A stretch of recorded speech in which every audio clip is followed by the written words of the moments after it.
Well, everybody, I am sitting on the side of the road, beside a cornfield, in the dark now. Sun's just starting to go down, if you see it behind me there. And this is what I got with my engine right now.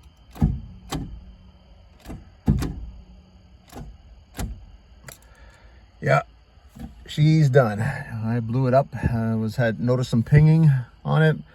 I was trying to tune it out, but by the time I got it, it was too late, and she's best guess blown the bearings out of the bottom end. I think when I get this thing apart, it's going to be a whole bunch of metal in that bottom of that oil pan. And yeah, this is what happens when you try to boost a 30-plus-year-old engine. And but it was fun while it lasted. We'll see what happens next. I'm not sure if I'm going to do a rebuild on this one, if I'm going to do a whole forge setup, maybe a 3400 or maybe a 3500 engine.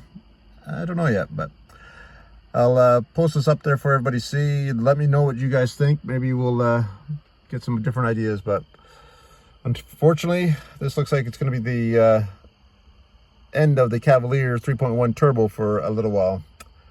I was really hoping this thing would last me longer, but again, maybe it's my fault, and maybe I didn't tune it good enough. Maybe it just couldn't handle the pressure. I don't know, but I appreciate everybody watching it, and it won't be the end of this car, but we'll see what happens and we'll see what comes next.